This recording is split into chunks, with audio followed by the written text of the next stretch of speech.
What if I told you that a single piano sitting in an empty office lobby could change 3 lives forever? That a woman who had everything, money, power, success, was about to discover she had nothing at all?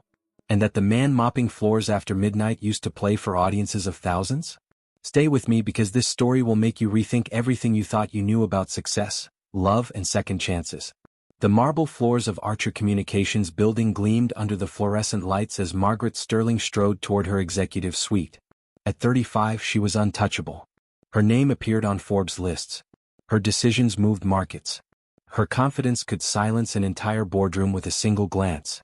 But on this particular Tuesday evening, something stopped her cold.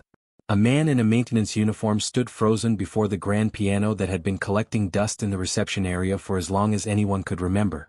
He wasn't cleaning it. He was staring at it like someone might stare at an old photograph of a lost love, with longing, pain, and something Margaret couldn't quite identify. She crossed her arms, an amused smile playing at the corners of her mouth. "If you can play Chopin," she called out, her voice echoing through the empty space, "I'll marry you." The words escaped before she could catch them. Half joke, half dare. She had no idea she'd just said something that would unravel her entire world and put it back together in ways she never imagined possible. Now here's where things get interesting. The man who turned around wasn't just any janitor. His name was Marcus Webb, and 40 years earlier, he'd been born with a gift that music critics called once in a generation. By his early 20s, Marcus had performed at venues that most musicians only dream about. Lincoln Center, Carnegie Hall, places where legends are made. Critics didn't just review his performances, they wrote poetry about them. They called him a man who doesn't play the piano but speaks through it. His interpretation of Chopin's nocturnes had brought grown men to tears. His upcoming European tour was supposed to launch him into the stratosphere of classical music royalty. But life has a way of rewriting even the most beautiful symphonies. Marcus met Anna during his first year at Juilliard. She played violin with technical perfection that complemented his emotional intensity. Together they were magic, planning concert tours, dreaming of performing in Vienna and Paris, building a future where music was the language they'd speak forever. Then Anna got sick. Cancer at 28. Sudden, aggressive, merciless. Marcus watched the woman he loved fade while their newborn daughter slept in a hospital bassinet, completely unaware that her world was crumbling before she even had a chance to understand it. The European tour? Cancelled. The recording contracts? Returned and signed. The glittering future? Gone. After Anna died, Marcus tried to keep performing. He thought maybe music could heal the wound that felt like it was swallowing him whole. But every note felt like a lie. Every performance felt like betrayal. How could he experience joy when Anna couldn't experience anything at all? Then, 3 years later, came the accident that changed everything again. A drunk driver. A red light. And suddenly his 7-year-old daughter, Sophie, lost her hearing in an instant. In that hospital room, watching his little girl struggle to understand why the world had suddenly gone silent, Marcus made a decision that would define the next decade of his life. He would put away his music completely. He would focus entirely on being the father Sophie needed, learning sign language, navigating a system designed for hearing children, advocating for a daughter who couldn't speak for herself. The janitor job at Archer Communications wasn't glamorous, but it provided steady income and health insurance. When you're raising a child with special needs, those things matter more than standing ovations. His coworkers knew him as quiet, reliable, someone who kept to himself. None of them suspected that the man emptying their trash cans had once received a 10-minute standing ovation at Carnegie Hall. Meanwhile, 30 floors above the streets where Marcus raised his daughter, Margaret lived in a different universe entirely. Her corner office overlooked the city like a throne room. She'd built her media empire through calculated risks and 18-hour workdays that had paid off beyond imagination. She controlled billions in assets. Her decisions affected millions of lives. But success had cost her something she was only beginning to recognize. Her relationships were transactional. Her conversations revolved around quarterly earnings and market share. The penthouse apartment featured in architecture magazines was stunning, and completely, utterly empty. She ate dinner alone most nights, scrolling through reports while picking at expensive salads, surrounded by beautiful things that meant absolutely nothing. Music had once been Margaret's escape. As a teenager, she'd spent hours at the piano, losing herself in Chopin and Debussy, good enough to earn admission to Juilliard's pre-college program. But her parents, both successful attorneys, had convinced her that art was a hobby, not a profession. That financial security had to come first. Now, surrounded by every marker of success imaginable, Margaret wondered if she'd made a terrible mistake. If the music she'd abandoned might have led to actual happiness instead of this hollow echo of achievement. The silence in her life wasn't peaceful. It was the sound of a woman who'd achieved everything she thought she wanted, only to discover that success without connection felt exactly like failure. The piano on the 9th floor had been there since the building's construction in the 80s. Most people walked past it without a second glance. But Marcus found himself drawn to it during his nightly rounds, remembering what it felt like to create something beautiful. Several nights after Margaret's challenge, he noticed something had changed. The piano had been tuned. Its keys gleamed under the lobby lights. A maintenance worker mentioned that Miss Sterling had personally requested the restoration. She came down herself to check the work, the man said. Said she wanted it concert-ready in case anyone with real talent ever decided to play it. The words hit Marcus like a physical blow. Memories flooded back. Anna listening to him practice, her eyes closed in pure contentment, the way music used to fill spaces in ways words never could. That night, he lingered in the empty lobby after his shift, staring at the restored instrument. The building was silent except for security guards making rounds. He could hear his own heartbeat. Feel the weight of years pressing down on him. Something was waking up inside him. Something he'd buried beneath grief and responsibility but never truly killed. 3 blocks from Marcus's apartment, there was a community center with a beat-up upright piano in the basement. The instrument was terribly out of tune, several keys stuck, and the pedals squeaked with every use. But it was functional. The night janitor there, a kind man named Carlos, gave Marcus a key in exchange for covering a few shifts. For 2 weeks, Marcus had been making secret pilgrimages after work, slipping into that quiet basement and approaching the piano like a penitent returning to church after years away. His first attempts were humbling. His fingers stumbled over passages that used to flow like water. Muscle memory fought against mental blocks. Technique battled emotion. But gradually something began to shift. Chopin's Nocturne in E-flat major had been Anna's favorite, the piece he'd played at their wedding. Now he worked through it measure by measure, rebuilding not just his technical ability but his emotional connection to a part of himself he thought had died with her. Sophie started following him to these late-night sessions. She'd curl up on a folding chair with her sketchbook while he practiced. She couldn't hear the music but she could feel the vibrations through the floor. She could see the emotion in his posture. Her drawings from these evenings were extraordinary. Blues and purples when he played melancholy pieces. Bright yellows and oranges during lighter passages. She was creating her own language for music, translating sound into visual poetry with an instinct that amazed her father. One night, Sophie placed her small hands on the piano's wooden case while he played. Her eyes went wide with wonder as she felt the vibrations travel through her palms. Through sign language she told him, "I can't hear it like other people, Daddy. But I can feel your heart in every note." Margaret had initially forgotten about her impulsive challenge to the janitor. But she found herself paying attention to the building staff in ways she never had before, particularly the quiet man who approached the 9th floor piano with something like reverence. One evening, working late on quarterly reports, she heard something that made her freeze mid-sentence. Music. Faint but unmistakable. Chopin, played with technique that was slightly rough around the edges but emotionally devastating in its honesty. Following the sound led her to a conference room that faced the street. Through the window she could see the community center across the way, where a figure hunched over an old piano in a basement room. Even from that distance she knew it was him. Margaret found herself returning to that conference room every night after, listening to his practice sessions like a secret she couldn't share. The music wasn't perfect. There were missed notes, hesitations, moments where emotion overwhelmed technique. But it was alive in ways that polished recordings never captured. It spoke of loss and hope, of love that transcended death, of beauty that could exist in broken things. Curiosity drove her to ask her assistant to research the custodial staff. What she discovered kept her awake for 3 nights straight. Marcus Webb had been magnificent once. A rising star. Old reviews described his playing as transcendent and emotionally fearless. But around 2006 the coverage simply stopped. He vanished from the concert circuit as completely as if he'd never existed. She spent an entire weekend watching grainy YouTube videos of his performances. What struck her most was the pure joy radiating from him when he played. His face would transform the moment his fingers touched the keys. He played as if music was a language he'd been born speaking. Watching him perform Chopin's Ballade No. 1, Margaret found herself crying for reasons she couldn't explain. "Why did you stop?" she whispered to the screen, though she was beginning to understand the answer was probably heartbreaking.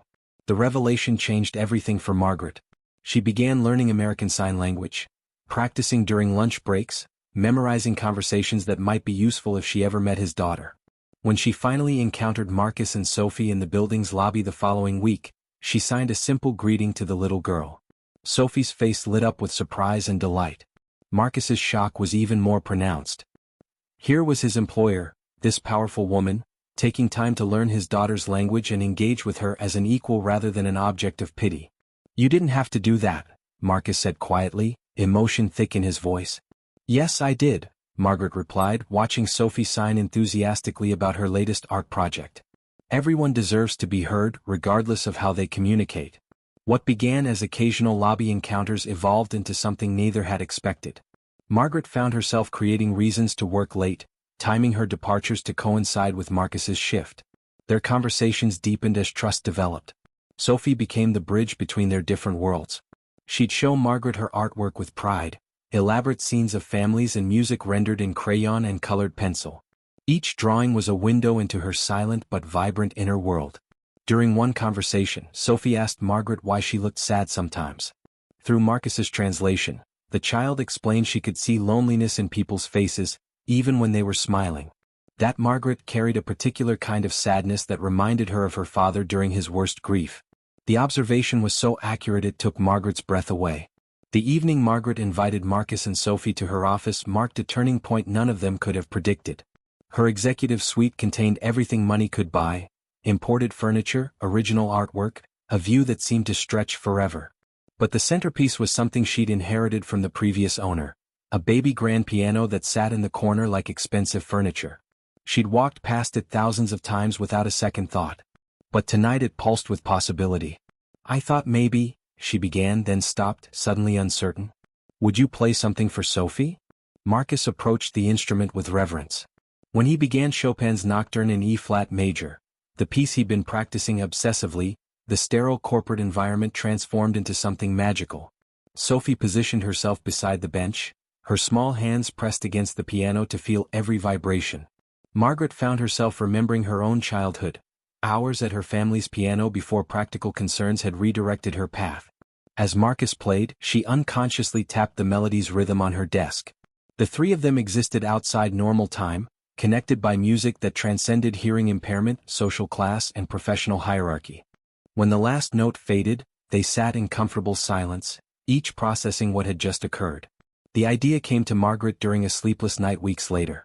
Archer Communications had a small auditorium primarily used for product launches. What if they modified it for tactile music experiences designed specifically for deaf and hard-of-hearing audiences? She began researching programs, reaching out to music therapists and educators. The response was overwhelming.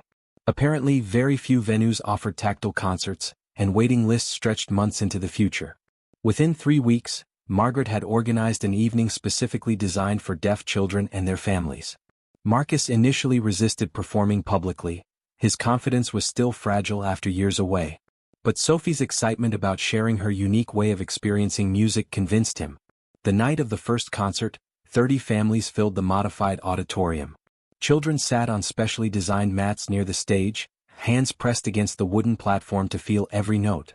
Parents watched with wonder, many seeing their children engage with music for the first time. Sophie sat front row with her sketchbook and a fresh box of colored pencils, ready to capture the colors and shapes that music created in her mind.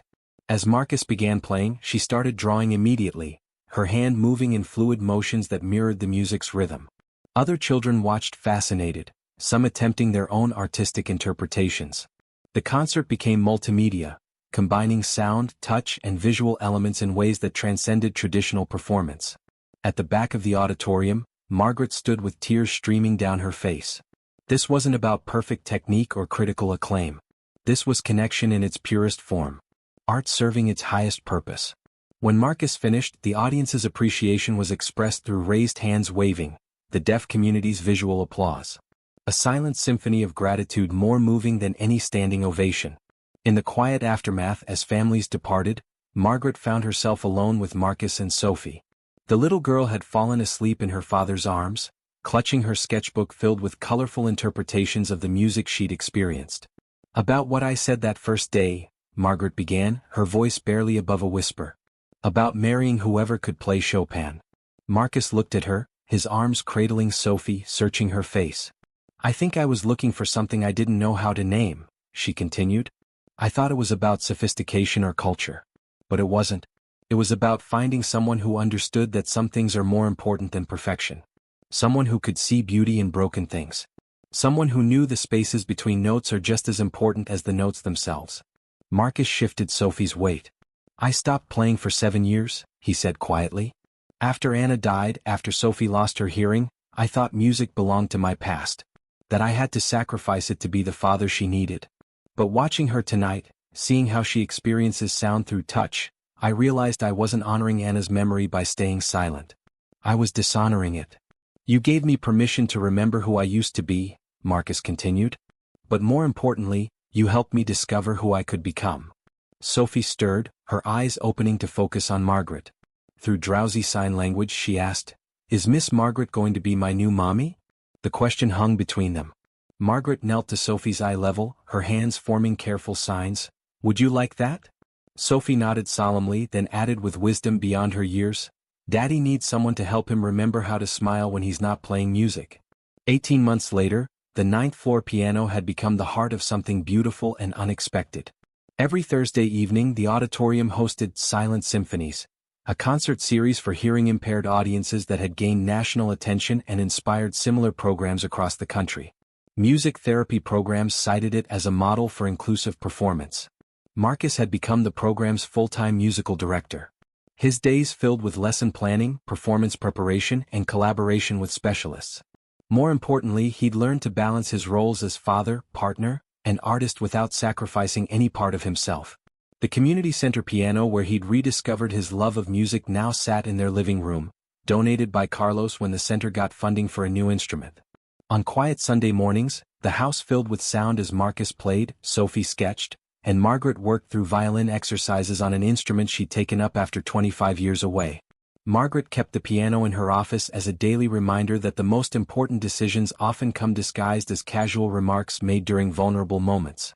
She'd learned sign language fluently enough to conduct board meetings with Sophie as her unofficial translator, a sight that amused business partners and improved her company's reputation for innovation.